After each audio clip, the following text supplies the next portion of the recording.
Chapter 1. Just don't let them change you. I knew exactly what the problem was. I had a lot of distractions. Living in the Sigma Chi house during my junior year at the University of Southern California was a whirlwind of activity and chaos. The rec room boasted a pool table and a cozy couch in front of the TV, making it a prime spot for relaxation rather than studying. The allure of a gin game down the hall often proved irresistible when I was supposed to be hitting the books. Fraternity life was a last hurrah before the full responsibilities of adulthood set in. We indulged in childish antics, like flooding the second floor by blocking the communal shower drains with towels to create a slip and slide down the hall. Sometimes, we'd climb onto the roof with a fire hose and douse the open windows of the Sigma Alpha Epsilon house across the street. Another significant distraction was sleep. My early class schedule was necessary because of afternoon basketball practice, but after nights filled with games and fun, I frequently slept through my morning classes. When I finally made it to campus, the Trojan Grill was my first stop, where I'd hang out with friends before heading to practice. One late morning, after a particularly exhausting night of playing gin, I stumbled down the stairs barefoot, wearing my basketball shorts and a t-shirt. My eyes were still heavy with sleep as I headed towards the kitchen for some much-needed coffee. Passing the common area, I was startled by the hum of active conversation. Curious, I peeked in and saw a large group of women, with my mom in the center of the gathering. "Oh, hi, Mom," I said, suddenly remembering it was the day of the Sigma Chi Mothers Club luncheon.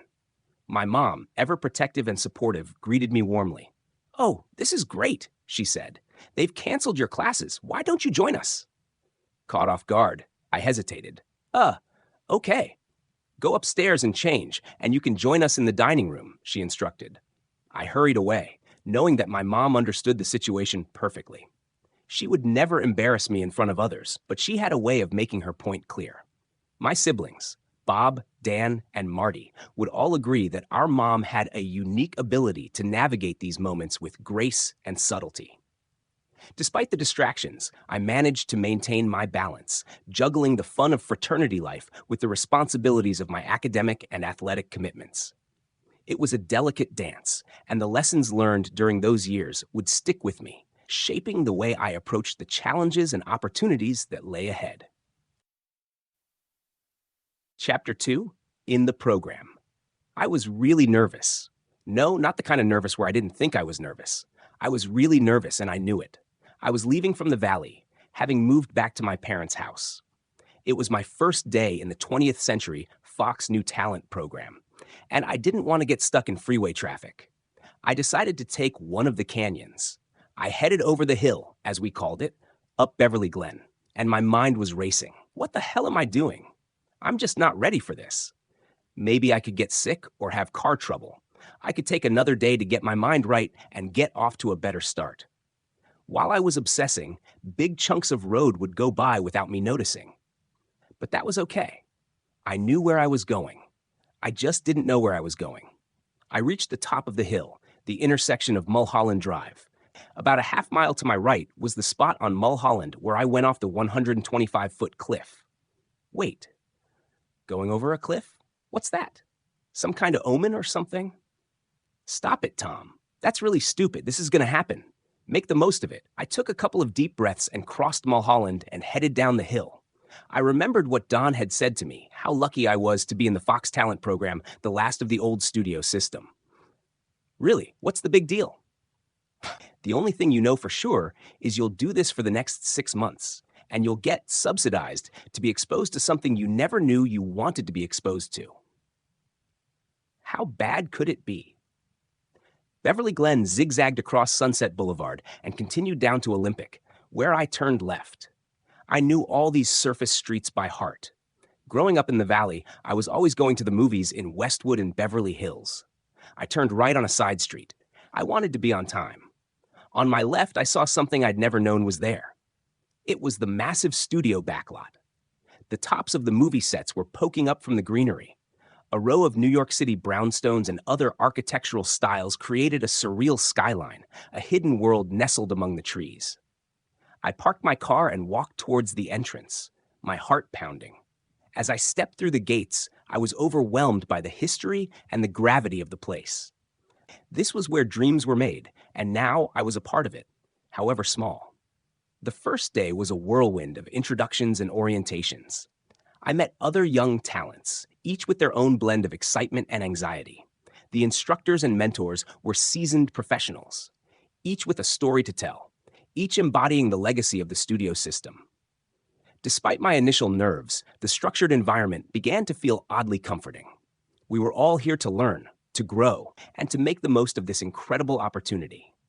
As the day progressed, my fear gradually turned into determination. I realized that this was more than just a program. It was a chance to discover what I was truly capable of. That night, as I drove back over the hill, I felt a sense of accomplishment. The journey ahead was uncertain, but for the first time, I felt ready to face it head on. The road was long, and there would be challenges, but I knew I wasn't alone.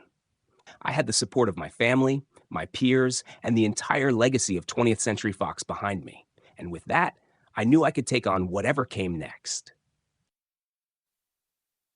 Chapter 2. In the Program. Tom Selleck was filled with nervous anticipation as he embarked on his first day in the 20th Century Fox New Talent Program. Having moved back to his parents' house in the Valley, he was anxious about navigating the LA traffic and decided to take a more scenic route through Beverly Glen.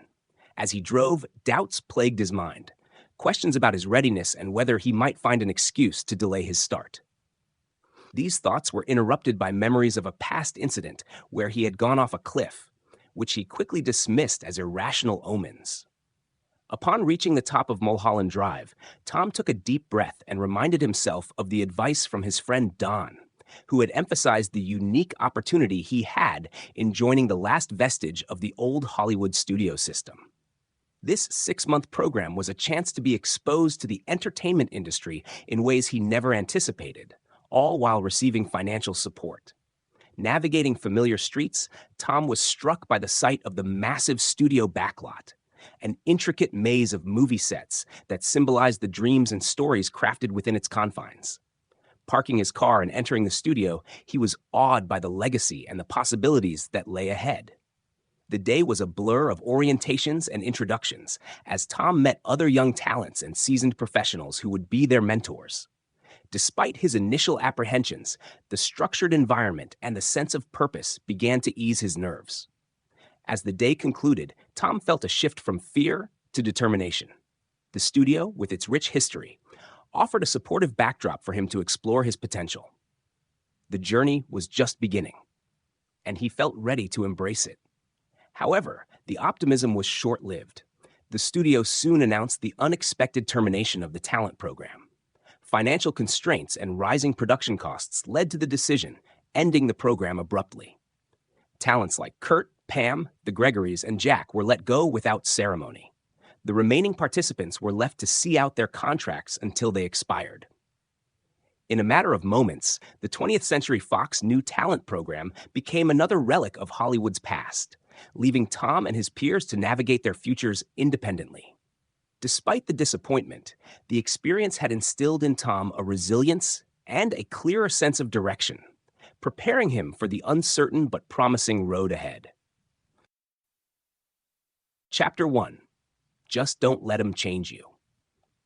Tom Selleck begins his story by detailing the myriad distractions that filled his life during his junior year at the University of Southern California.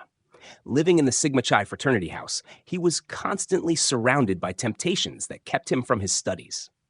The rec room, equipped with a pool table and a TV, was a hub of activity where he could always find a gin game to join. Fraternity life offered a final, indulgent grasp at childhood fun, with antics like flooding the second floor to create a slip and slide and engaging in water fights with the Sigma Alpha Epsilon house across the street. One of Tom's biggest distractions was sleep. His schedule demanded early classes to accommodate afternoon basketball practice, but late nights of socializing and playing gin often left him too tired to attend. His mornings typically started with a sluggish walk to the Trojan Grill to meet friends before practice. One memorable morning, Tom, groggy and barely awake, stumbled downstairs in his basketball shorts and t-shirt, only to find the house bustling with women. In the middle of the group was his mom, there for the Sigma Chi Mothers Club luncheon. Tom had completely forgotten about the event. His mother, protective yet tactful, suggested he join them, presenting it as an opportunity rather than a reprimand. Tom quickly excused himself to change, knowing she was well aware of his situation, but would never embarrass him publicly. Reflecting on his mother's understanding nature, Tom acknowledges her unwavering support throughout his life. This incident, though minor, illustrates the broader theme of balancing youthful irresponsibility with growing responsibilities. His siblings, Bob, Dan, and Marty, would attest to their mother's gentle yet firm guidance. Despite the chaos of fraternity life, Tom managed to keep a semblance of balance, juggling his academic and athletic commitments with the fun and freedom of his fraternity. This period, marked by its distractions and moments of realization, was a formative time that taught him to navigate the complexities of life with a sense of humor and a steadfast support system.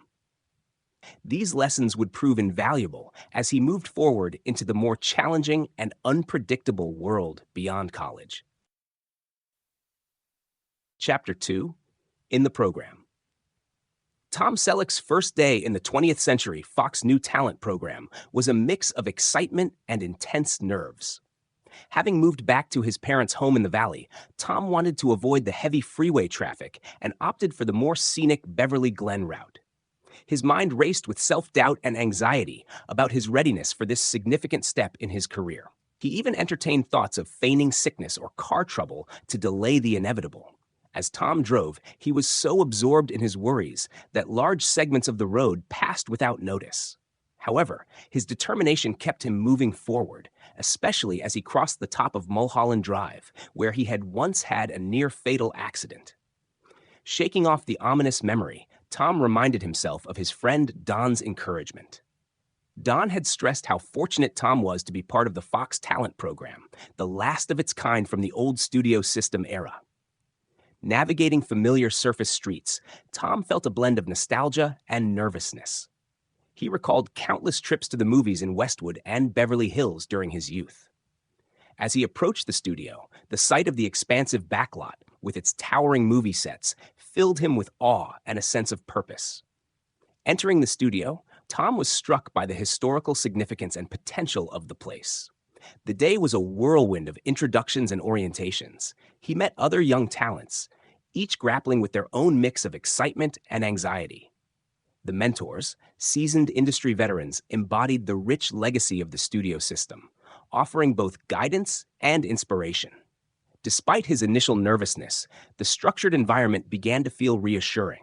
Tom realized that this program was not just a job, but a unique opportunity to learn and grow. By the end of the day, his fear had transformed into determination. He felt more confident and ready to tackle the challenges ahead. However, the optimism was short-lived. In an unexpected turn of events, the studio announced the termination of the talent program due to financial constraints and rising production costs. This decision came abruptly, with no grand farewell for the participants.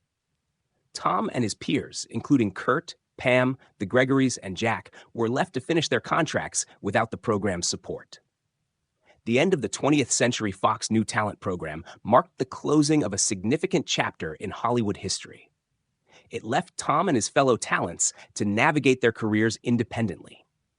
Despite the disappointment, the experience had equipped Tom with resilience and a clearer sense of direction, preparing him for the unpredictable journey ahead in the entertainment industry. Chapter 3. In Uniform. In June 1967, early in Tom Selleck's first 6-month term at Fox, he received a draft physical notice. Preoccupied with his new job, Tom had overlooked the fact that dropping out of USC had cost him his student deferment.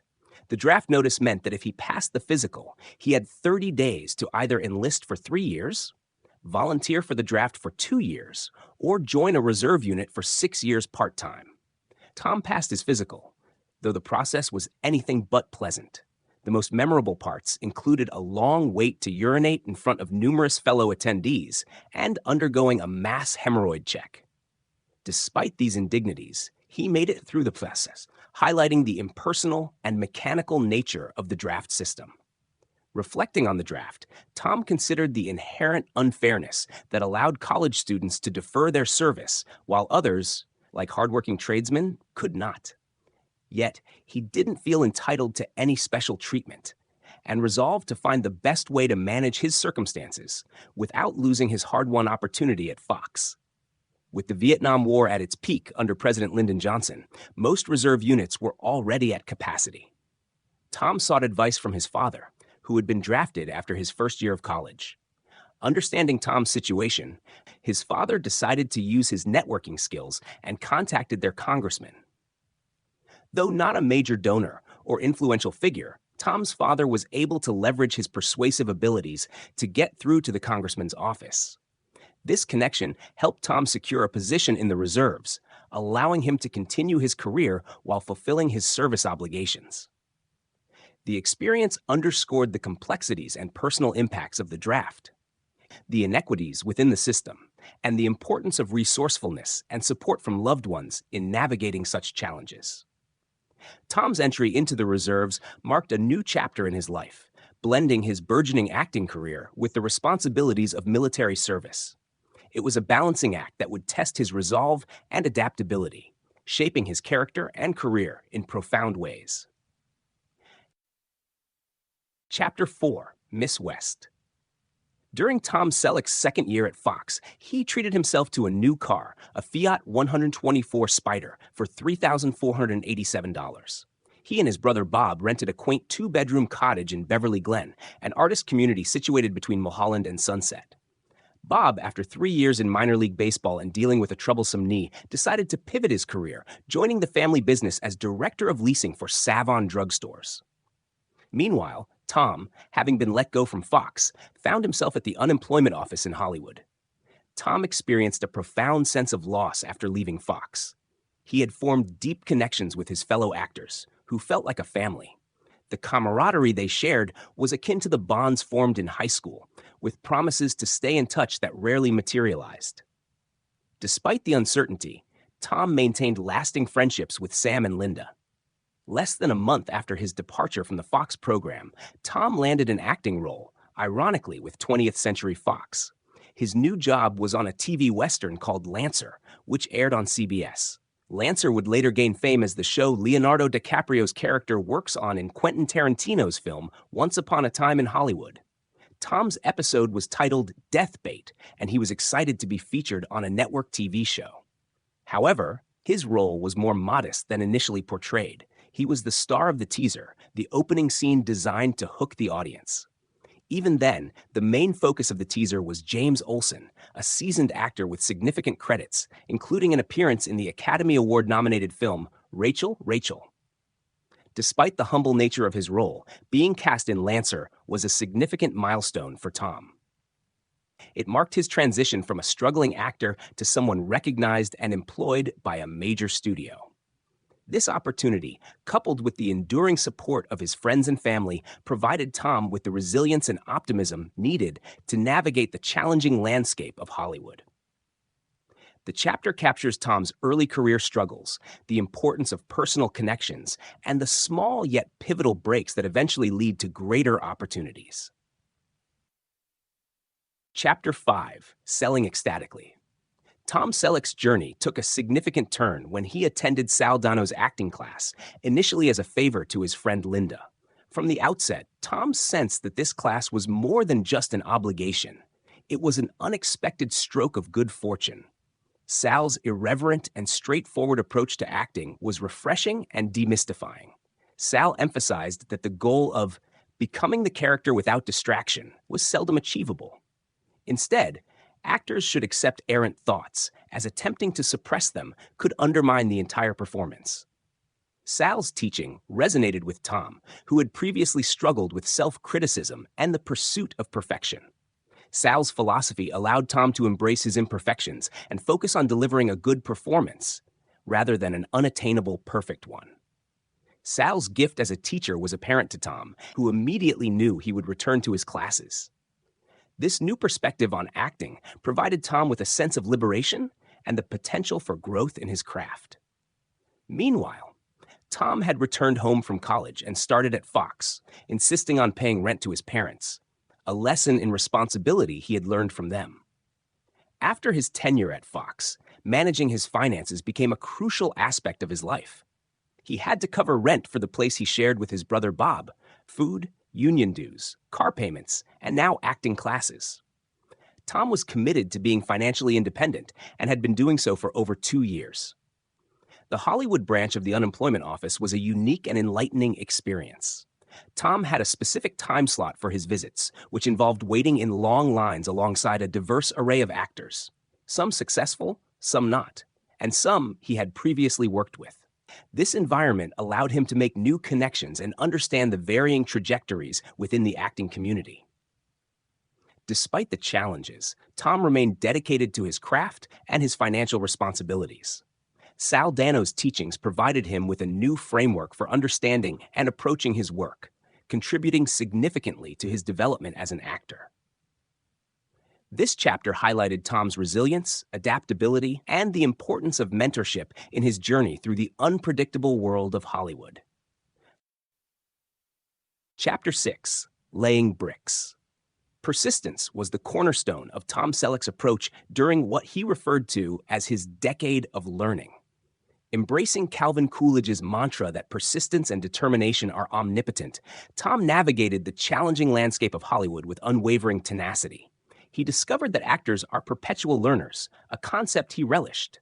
However, he also had to master the business side of acting, a realm famously critiqued by figures like Fred Allen and Alfred Hitchcock for its insincerity and harshness. Understanding that there was a distinct separation between the art of acting and the business of securing roles, Tom focused on honing his skills in interviews and cold readings. Despite his conversational abilities, he often faced the daunting "what have you done?" question. With limited significant work to his name, he frequently found himself performing cold readings, a nerve-wracking experience, especially for someone still finding his footing. Cold readings, which involved delivering lines from a script on the spot, were particularly challenging when the roles offered little material to showcase his talent. Tom struggled with these auditions, finding it difficult to apply the theoretical knowledge and practical skills from his acting classes to brief and often trivial parts. Many auditions were impersonal and discouraging, with casting directors showing little courtesy or interest. After enduring numerous disheartening auditions, Tom's persistence began to pay off. He was given the chance to read for more substantial scenes, involving multiple pages rather than just a few lines. This opportunity allowed him to better demonstrate his understanding and passion for the craft. These longer scenes provided a platform for him to apply his training and showcase his potential, marking a significant shift in his audition experiences. This chapter highlighted Tom's relentless pursuit of his acting career amidst the industry's often harsh realities. His journey through these formative years underscored the importance of resilience and adaptability, essential traits that would eventually lead to more meaningful and rewarding roles. Tom's experiences during this time laid the foundation for his future successes, proving that persistence, indeed, is a crucial ingredient in overcoming the myriad challenges faced by aspiring actors. Chapter 7: Nothing's Certain Till It's Certain. In 1975, Quinn Martin Productions, QM, announced plans for a new pilot, continuing their streak of influential TV shows from the early 1970s. Tom Selleck had already been cast in minor roles in QM's The FBI and the Streets of San Francisco, where he worked with notable stars like Carl Malden and Michael Douglas. In The Streets of San Francisco, Michael Douglas, making his directing debut, encouraged Tom to add humor and depth to his role as a surveillance technician, which helped boost Tom's confidence and visibility. The new pilot, Most Wanted, starred Robert Stack, famous for his role in The Untouchables, and Shelley Novak, a friend of Tom's. Tom was offered the role of a computer technician, a character far down the hierarchy in terms of importance. Despite the modest nature of the part, his agent proudly claimed credit for submitting him, though Tom suspected that QM remembered him from his previous similar roles. Tom's decision to accept the role was influenced by practical needs as much as by career strategy. Living on the West Side in a duplex he shared with his wife Jackie and his friend Dennis Durney, Tom needed the work to cover his mortgage. Despite the role's limited potential, Tom's inherent commitment to any job he took on ensured he gave it his all, seeing it as a genuine opportunity. The news of the pilot's success came unexpectedly. Dennis informed Tom that Most Wanted had been picked up, having read the announcement in The Hollywood Reporter. This news marked a significant, albeit uncertain, step forward in Tom's career, reflecting the unpredictable nature of the entertainment industry, where nothing is certain until it is. Tom's experience with Most Wanted highlighted his persistence and adaptability in a tough industry. Despite the modest role, the project offered him a chance to stay visible and relevant in Hollywood. The chapter underscores Tom's resilience and his willingness to seize every opportunity, no matter how small, as a potential stepping stone in his evolving career. Chapter 8: The Sacketts. Tom Selleck's journey took an intriguing turn when he received a call from his agent Betty about a big-time Western miniseries called The Sacketts. The project, based on the Louis L'Amour novels, centered on three brothers from Tennessee. They were still casting the third brother, and Betty mentioned that his old friend and fellow Fox Talent Program alumnus, Sam Elliott, had already secured one of the roles. The audition was set for the next morning, with filming scheduled to start the following week. When Tom arrived at the audition, he was introduced to Doug Netter, the producer, and Bob Totten, the director. The atmosphere was tense, and Totten barely acknowledged Tom. Netter inquired about Tom's recent work, and Tom mentioned his episode on the Rockford Files. He was handed 2 pages of dialogue shortly before the audition and asked to read them. After his reading, Netter thanked Tom without revealing any immediate reaction. Totten then asked Tom a crucial question: "Can you ride a horse?" Although the question seemed blunt and unengaged, Tom later understood its significance. With the decline of Westerns in the 1970s, horsemanship was not a common skill among actors, but for this role, it was essential. Tom reflected on the importance of continually building skills as an actor. However, he acknowledged that no actor could master everything, especially niche skills like horsemanship. He contemplated the standard tactic many actors used when asked about a skill they might lack, expressing enthusiasm and confidence in their ability to learn quickly. Despite the pressure and the brief, impersonal interaction, Tom's determination and adaptability shone through. This chapter highlighted a pivotal moment in his career, showcasing his resilience and readiness to embrace new challenges. The opportunity to work on the Sacketts not only promised a significant role, but also the chance to reconnect with friends and further establish himself in the industry. Tom's audition for the Sacketts encapsulated the uncertainties and hopes inherent in an acting career, where every role could potentially be the breakthrough one. This experience underscored the importance of preparedness, versatility, and a willingness to step outside one's comfort zone to seize opportunities as they arise.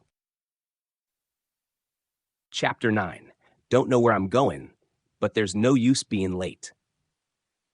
Tom Selleck received the exciting news that he was invited to reprise his role as Lance White in another episode of the Rockford Files. This opportunity came on the heels of completing a CBS movie of the week, Concrete Cowboys, an adventure comedy where he starred alongside Jerry Reed. The film, directed by the esteemed Burt Kennedy, involved modern-day cowboy drifters in Nashville, pretending to be private investigators in search of Morgan Fairchild. Burt Kennedy was a director of significant renown, having worked with legendary actors such as John Wayne, Kirk Douglas, Robert Mitchum, and many others, including James Garner in Support Your Local Sheriff and its sequel. Jerry Reed, known for his roles in Smokey and the Bandit films with Burt Reynolds, brought an unmatched energy and talent to the project. His humor, singing ability, and unique acting instincts made him a memorable co-star, although his spontaneous style posed challenges for film editors concerned with continuity.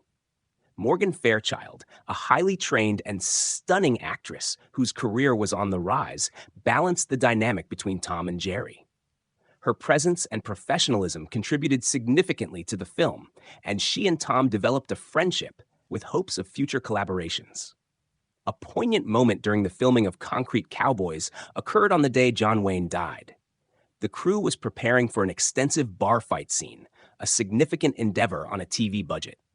The news of Wayne's death cast a somber mood over the set, affecting everyone profoundly. John Wayne was a towering figure in the film industry, and his passing was felt deeply by those who had admired and worked with him. This chapter captures a period of professional growth and emotional reflection for Tom. It highlights his continuous work in television and film, the relationships formed with fellow actors and directors, and the impact of significant industry events on those within the Hollywood community. The death of John Wayne serves as a reminder of the impermanence and legacy of those who shaped the entertainment world, underscoring the interconnectedness of the actors, directors, and crew who bring stories to life. Chapter 10. Making Magnum. Tom Selleck delves into the creation of Magnum P.I., shedding light on his relationship with Glenn Larson, a highly successful showrunner in network television. Despite Larson being moved out of his position, which could have led to grudges, Tom never felt any animosity from him. Larson, known for his work with the Four Preps, always treated Tom cordially, showing that he valued business dealings for what they were, just business. This professionalism fostered a lasting friendship between Tom and Glenn, who even hired Tom's lawyer, Skip Brittenham, for his own legal needs after being impressed by his work. The casting process for the Magnum P.I. pilot, Don't Eat the Snow in Hawaii, marked a new experience for Tom. He was invited by Don, the show's creator, to participate in the casting process, emphasizing the importance of Tom's input as the lead actor. Unlike his previous roles, which were often supportive or ensemble parts, Magnum was centered around Tom's character, adding a unique responsibility to his role. Tom approached this new responsibility without fear, despite recognizing the challenge of separating his empathy for fellow actors from critical judgment during auditions. Having spent over a decade as part of the acting community, Tom understood the trials and tribulations of actors and worried that his insider perspective might affect his objectivity. This chapter captures the pivotal moment in Tom's career where he transitioned from ensemble roles to a leading position in a major television series. It highlights his professional relationships, the behind-the-scenes processes of casting, and the personal growth required to take on such a significant role. The creation of Magnum P.I. was not just a professional milestone, but a testament to Tom's perseverance, adaptability, and the supportive network of colleagues and friends he had built over the years. Chapter 11. It's Complicated. Tom Selleck recounts a remarkable experience when he was called for an audition that stood out due to the high-profile nature of the people involved. His agent, Betty, informed him that almost everyone in town had been seen for the role, yet Tom was still intrigued, especially because the role was the lead. Despite the secrecy surrounding the script, Tom was drawn by the opportunity to meet Steven Spielberg and George Lucas. Upon arriving for the audition, Tom expected a panel of key people, but found only Spielberg and Lucas. The audition felt more like a casual conversation than a formal evaluation. They talked about various topics, including work, movies, and Tom's background. Tom, a fan of Star Wars, likely mentioned his admiration for their work. The relaxed atmosphere made it one of the most pleasant auditions he had ever experienced. On his drive home, Tom reflected on the encounter, viewing it as a memorable experience regardless of the outcome. Soon after, Tom received a message from Betty with good news. Initially, he thought it was related to Magnum P.I., but Betty revealed that he was being considered for a screen test for Raiders of the Lost Ark. Tom was astonished and eager to read the script, but he learned that the script was still being kept under wraps. Even the test scene pages were not available. The only information Betty had was that the lead character's name was Indiana Jones, and that Tom would have ample time to prepare when he arrived for the test. When Tom arrived for the screen test, he found that the process was still shrouded in secrecy. Despite these challenges, the opportunity to test for such a significant role was a testament to his growing reputation in the industry. The experience highlighted the complexities and uncertainties actors often face, especially when dealing with high-profile projects. This chapter underscores the unpredictable nature of Hollywood, where actors must navigate secrecy, high stakes, and last minute changes. For Tom, the chance to audition for a role that would become iconic, and to do so with industry giants like Spielberg and Lucas, was both thrilling and daunting.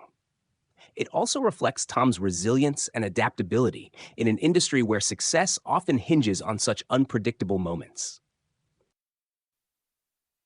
Chapter 12, A Beginning. Tom Selleck recounts his last Sunday as an unemployed actor, a day spent reflecting on his upcoming journey. He spent the day at the club, playing volleyball and hanging out with friends, but left before sunset to return to his small cottage, which had become his new home. This cozy, modest abode symbolized his fresh start. That evening, Tom prepared a simple yet nostalgic meal, cooking a steak on his hibachi, a tradition from his mother before his sports games, paired with Stauffer's macaroni and cheese, a Coors Light, and ahi tuna sashimi from the Diamond Head Market. As he sat on his small deck, watching the ocean, Tom felt the weight of his thoughts about the new job. He was no stranger to starting new jobs, having done numerous unsold pilots where he often played minor roles or sidekicks.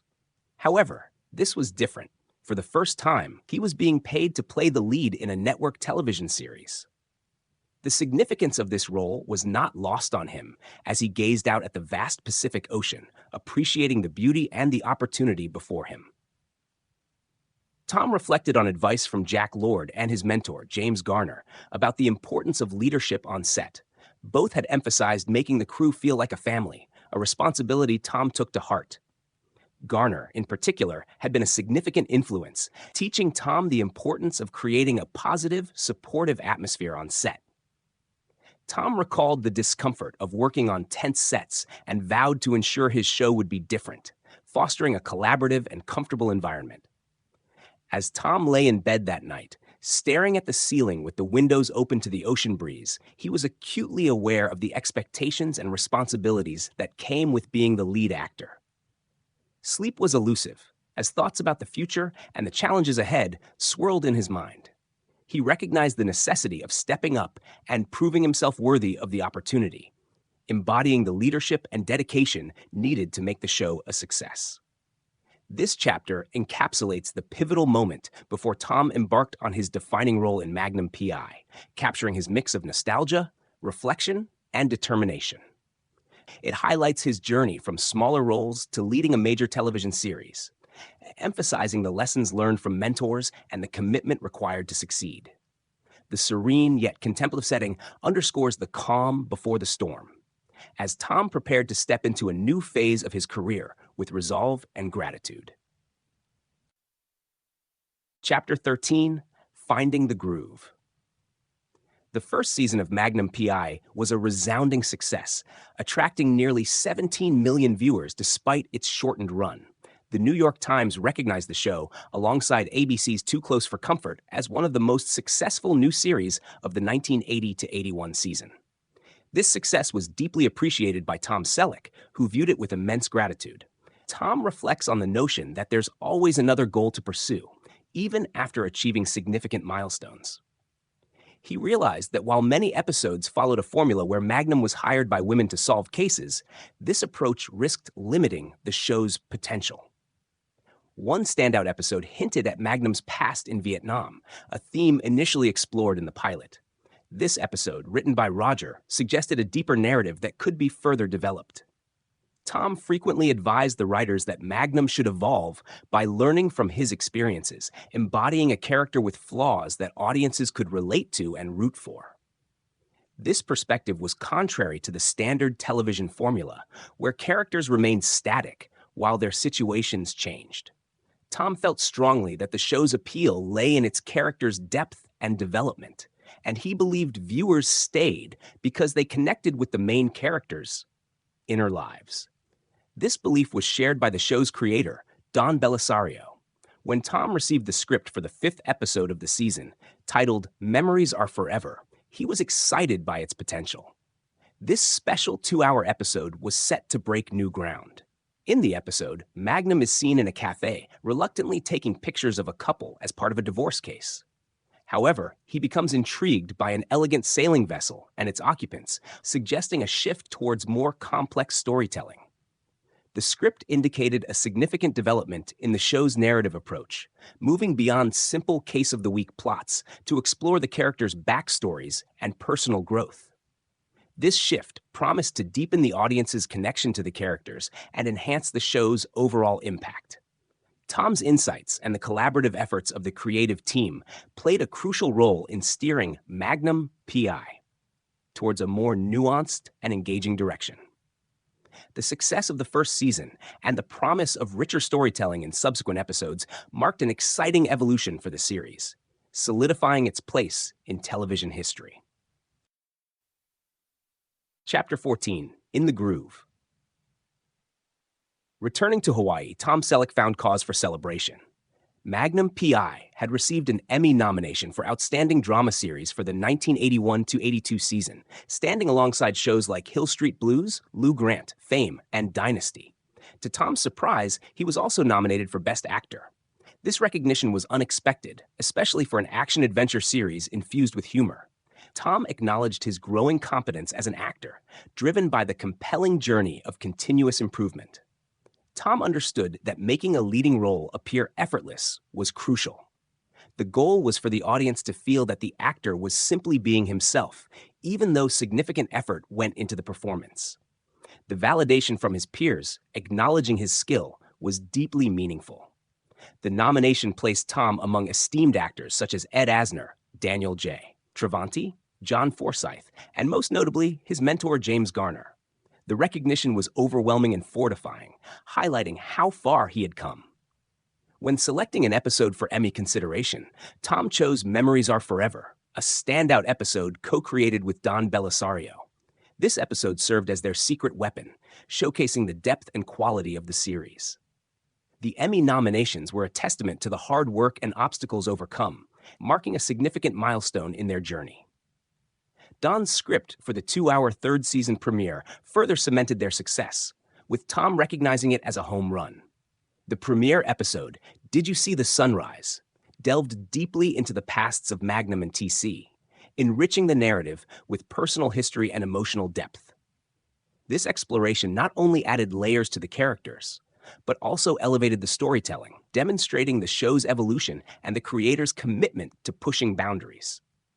The Emmy nominations and the development of more complex storylines marked a period of growth and validation for Magnum P.I. and Tom Selleck.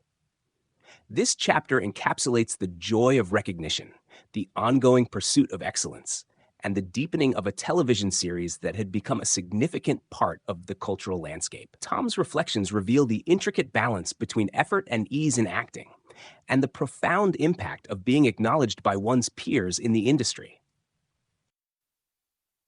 Chapter 15, You Never Know.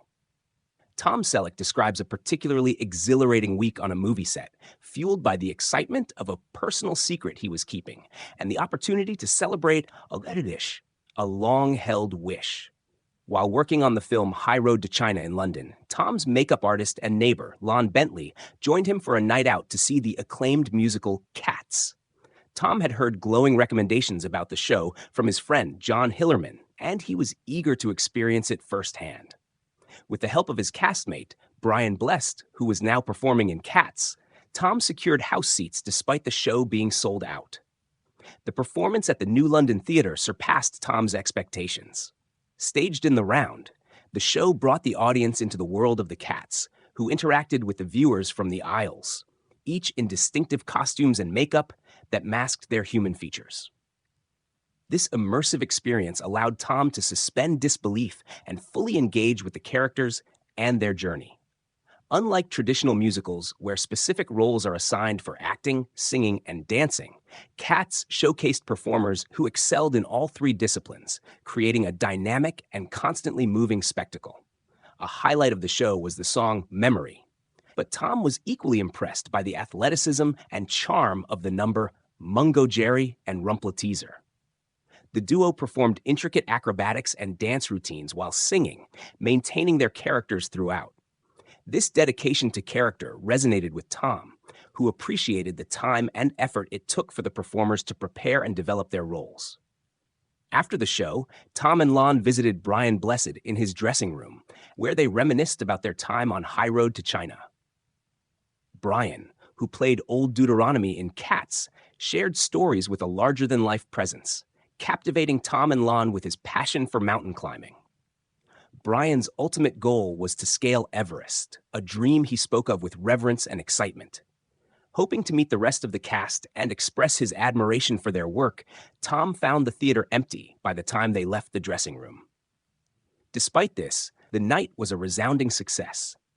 Tom and Lon had become good friends over the years, and they ended the evening with a dinner and a bottle of Brunello, celebrating both the show and their friendship.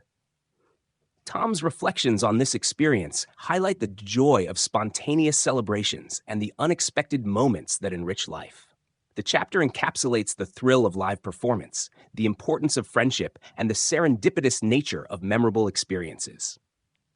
Tom's admiration for the performers and his appreciation for the craft of acting shine through, underscoring the dedication and passion that define the world of theater and film. Chapter 16. Unfinished Business. Tom Selleck begins by describing a drive along Lancashire Boulevard toward the Hollywood Hills, heading to a meeting at Universal Studios. At the studio's main gate, the guard recognized him, directing him to park near the towering black monolithic building known as the Black Tower, home to many high-ranking executives. Waiting for him at the entrance was his agent, Betty McCart. The context for the meeting was rooted in the dynamics of the show, Magnum P.I., specifically the concern that the show's creator, Don Bellisario, had become increasingly absent, focusing on his new series Airwolf, which premiered on CBS on January 22, 1984. This shift left Tom worried about the future direction of Magnum P.I. and the lack of deeper, more compelling episodes that had been a hallmark of Don's writing. Despite the show's growing success, including breaking syndication sales records, Tom felt that Don's drifting attention could jeopardize the show's long-term quality and consistency. Tom had long internalized conversations with Don about these issues, but he realized it was time for a face-to-face discussion. He spoke with Charles, a colleague who understood the gravity of the situation. They devised a plan. Tom would fly to Los Angeles over the weekend, meet with Don on Monday, and return by Tuesday, minimizing the disruption to the show's shooting schedule, though it would still require a costly halt in production. Betty arranged a meeting that included not only Don, but also a Universal executive, Al Rush. This inclusion was strategic, as Betty suspected that higher-ups might not be fully aware of the underlying dysfunction affecting the show. First thing Saturday morning, Tom flew to L.A., mentally rehearsing countless versions of the impending discussion. He was particularly concerned about how he might be perceived by the executives, wary of being stereotyped as a temperamental actor, a common Hollywood trope. Meeting Betty at the Black Tower, Tom was guided to Al Rush's office, high up in the building but not at the very top, indicating a level of significant but not ultimate authority. Don Bellisario was already there, and although the initial exchange was a bit awkward, there was no hostility. As they waited, Don made a cryptic comment to Tom, saying, "I'm not a writer." Tom interpreted this as Don expressing a desire to not be pigeonholed solely as a writer, though the ambiguity of the statement frustrated him. Inside the meeting room, Tom knew that everyone had pre-discussed the issues. His primary goals were twofold: to secure a commitment from Don for at least 3 scripts per year, and to convey the seriousness of needing Don's full engagement to maintain the show's quality. Al Rush's role was essentially to mediate and maintain harmony between the valuable assets of Don and Tom. This high-stakes negotiation highlighted Tom's concerns about the future of Magnum P.I. and his dedication to preserving the show's integrity. The meeting was a critical juncture, underscoring the complexities of managing creative and business interests in a successful television series. Tom's willingness to confront these issues head-on, despite potential personal and professional risks, demonstrated his deep commitment to the show's success and his growth as a leader within the production. The chapter captures the intricate balance between creative aspirations and the practical realities of television production, shedding light on the often unseen challenges behind the scenes of a hit show. Chapter 17. Always Expect the Unexpected. Tom Selleck starts by recounting how Charles, a colleague, urged him to read an article by Horace Newcomb, a prominent television scholar. The article, titled Magnum, the Champagne of TV, praised Magnum P.I. for its innovative narrative style, which Newcomb termed cumulative narrative. Unlike typical TV shows where each episode is self-contained, Magnum P.I. built on previous episodes, creating a richer and more interconnected storyline. Newcomb highlighted how the show's voiceover narration provided insight into Magnum's moral reflections, and how the show dealt with themes of memory and history, particularly in the context of the post-Vietnam era. Newcomb's analysis struck a chord with Tom. He appreciated the scholar's recognition of the show's depth and complexity, and how it explored the blurred lines between memory and history, private and public life. This acknowledgement validated the efforts of the cast and crew to push the boundaries of conventional television storytelling. As Tom reflected on Newcomb's praise, he also considered the upcoming season. The 5th season was set to open with a 2-part episode written by Don Bellisario, the show's creator. Don had kept the storyline a secret, only revealing that it was a story he had always wanted to tell. When Tom finally read the script titled Echoes of the Mind, he was initially excited, but soon realized it was a classic trope involving twins, a good twin and an evil twin. Tom had reservations about the script, feeling that the audience might be able to predict the plot too easily. He believed that the story required Magnum to act out of character, suspending his disbelief in ways that did not align with the show's established cumulative narrative. Tom was particularly concerned that Magnum, who had recently discovered his supposedly deceased wife was alive, would not realistically fall in love so quickly again. Despite his misgivings, Tom did not traditionally give Don notes on his scripts out of respect for his writing. Instead, he committed to the role, understanding the importance of fully engaging with the material once a script was finalized. The episode was directed by George Stanford Brown and featured Sharon Stone in a challenging dual role as the twins. Tom admired Sharon's dedication and talent, which made his job easier and more enjoyable. After the episodes aired, viewers frequently asked Tom about a specific scene where his character showers with Sharon Stone's character. This question became a recurring topic as Sharon's career progressed. Tom's reflections on this period underscore the complexities of balancing creative integrity with the practicalities of television production. He grappled with the need to maintain the show's narrative coherence while respecting the creative decisions of the show's creator. This chapter illustrates the challenges and rewards of working on a successful, evolving television series, and highlights the importance of collaboration and mutual respect in the creative process. Tom's insights reveal his dedication to the craft and his commitment to ensuring that Magnum P.I. remained a groundbreaking and memorable show.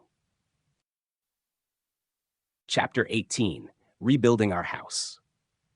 Tom Selleck begins by discussing the groundbreaking episode Going Home, which broke away from the usual format by not featuring key characters like Larry, John, and Roger. This episode, marked by its use of Joe Cocker's I Shall Be Released, represented a significant step in the show's evolution. The narrative was crafted by Tom, along with Chris Abbott-Fish and Charles Johnson, as they worked without the show's creator, Don Bellisario. This experience gave Tom the confidence that they could manage the show on their own. Tom reflects on the necessity of making tough decisions without letting personal grievances interfere. Recognizing a gap in leadership, Tom realized it was time for a significant change. He decided that Don needed to be moved out of Magnum P.I., a decision he discussed with Chris and Charles. Understanding the potential career implications for his colleagues, Tom insisted on handling the matter himself. With the support of his agent, Betty McCart, and friend Skip, Tom took on the responsibility of becoming the executive producer, though he requested not to be credited as such to avoid appearing self-congratulatory. The end of the season brought mixed news. While Magnum P.I. was renewed for a 7th season, the show had lost a third of its audience. CBS decided to move the show to Saturday nights for summer reruns, hoping to revitalize its viewership. Despite being up against popular shows like Dynasty, the decision was seen as an opportunity to prolong the series' life. Tom describes the seventh season as a critical period of rejuvenation and creative freedom. Charles organized a retreat in Sonoma, California, for the writing staff, including Tom and Chris. This retreat unleashed a burst of creative energy, fostering a sense of risk-taking as they planned the new season and contemplated the series' potential conclusion, given that Tom's 7-year contract was nearing its end. As the seventh season began filming, Tom's role as an executive producer demanded much of his time. His daily routine was packed, rehearsing scenes, providing script notes, reviewing rough cuts, and continually switching between his acting and production responsibilities. This added workload, while challenging, ultimately strengthened the show. Tom asserts that the 1986-87 season was the best yet, not out of bias from his new executive role, but due to the quality and quantity of exceptional episodes produced. The team had successfully addressed the issues plaguing the show, establishing a process that worked effectively. Episodes from this season, starting on October 29th, showcased the diverse storytelling and complexity that had become Magnum P.I.'s hallmark. The narrative depth and character development during these episodes challenged the audience and underscored the show's commitment to evolving beyond standard television formulas. Tom's narrative in this chapter highlights the intricacies of television production, the importance of leadership and collaboration, and the relentless pursuit of excellence. By embracing his expanded role, Tom helped guide Magnum P.I. through a pivotal season, ensuring its legacy as a groundbreaking and memorable series. Chapter 19: The Elephant in the Room. Tom Selleck opens by describing a conversation with his agent Betty during a retreat in Sonoma. They discussed whether the current season would be Tom's last on Magnum P.I. Despite not feeling tired of the show, Tom admitted to being exhausted from the intense workload and the toll it had taken on him mentally. The added responsibilities of the past year had left him feeling drained. Balancing the demands of the show with high-profile events like the Emmys, Golden Globes, and state dinners often required commando-like operations, flying out immediately after work and returning to an increased workload. This relentless pace contributed to Tom's fatigue. Tom decided it was time to move on while he was still in one piece. Betty agreed, and Tom informed Bob Harris, the president of Universal Television, of his decision. Bob asked Tom not to announce his departure immediately, suggesting that circumstances might change. Tom agreed, understanding Bob's perspective as Universal stood to gain financially. The longer Magnum P.I. continued. As the season progressed, the uncertainty surrounding Tom's future created a palpable tension on set. The cast and crew, including John, Larry, Roger, Charles, and Chris, were in limbo, unable to plan their futures. Tom likened the situation to a family facing a potential divorce, with him being the cause. The elephant in the room grew larger, adding to Tom's stress. Eventually, Tom decided to address the situation directly. After finishing an episode featuring Frank Sinatra, Tom asked Charles to gather everyone in the parking lot. He announced that the show would be returning, which relieved the crew and cast, reaffirming their collective commitment. In early December, Betty informed Tom that Jeffrey Katzenberg, chairman of Walt Disney Studios, wanted to meet with him about a project. Katzenberg was interested in Tom for a remake of the French comedy Trois Hommes et un Couffin, 3 Men and a Cradle. Despite the timing conflict with the Christmas break, Katzenberg insisted on coming to Tom, emphasizing his enthusiasm for the project. Katzenberg and the director of the original French film, Colleen Serrault, met with Tom. Jeffrey outlined his vision, wanting Tom to play one of the bachelors alongside Ted Danson and Steve Guttenberg. Tom was impressed by Jeffrey's certainty and enthusiasm, but asked for time to consider the offer. Returning to his role as an uncredited executive producer on Magnum P.I., Tom had the opportunity to test a theory he had developed. He believed that in series television, jeopardy to the main character often loses its dramatic impact quickly, as the audience knows the character will ultimately survive. This understanding influenced his approach to crafting compelling narratives without relying heavily on putting the main character in constant danger. Tom's reflections reveal the complexities of managing a successful television series while balancing personal and professional demands. His decision to leave Magnum P.I. stemmed from a desire to move on at a high point, ensuring the show's legacy remained strong. The chapter captures the emotional and logistical challenges of navigating such a pivotal career moment, highlighting Tom's dedication to his craft and his thoughtful consideration of the future. Chapter 20. Do the Right Thing. During the summer before the 8th season of Magnum P.I., Tom Selleck found himself in a favorable position as he negotiated a new deal for the show. Having fulfilled his 7-year contract, both the studio and the network were eager to produce as many episodes as possible. The previous season had been particularly challenging for Tom, not because of the workload, but due to the weight of the decision regarding his future with the show. Once he announced the show's return to the cast and crew, the workload felt more manageable. Tom felt a deep sense of obligation to not only play the lead role, but also to provide leadership, a lesson he had learned from James Garner. His primary motivation for returning was his commitment to the cast and crew, whom he considered his family. Tom insisted that the 8th season be announced as the final one, despite Skip, his agent, suggesting he could negotiate for more money. Tom was adamant that his return should not be perceived as a ploy for a higher salary. Instead, he wanted to show gratitude for a job that had profoundly changed his life. One of Tom's main requests during the negotiations was to extend the shooting schedule to 8 days per episode, believing this would ultimately be more cost-effective. He also wanted to secure bonuses for the crew if they delivered significant budget savings. While the studio agreed to the extended schedule, they refused to discuss crew bonuses, which frustrated Tom. In response, he demanded a substantial bonus for himself, which the studio readily agreed to, aiming to keep him content.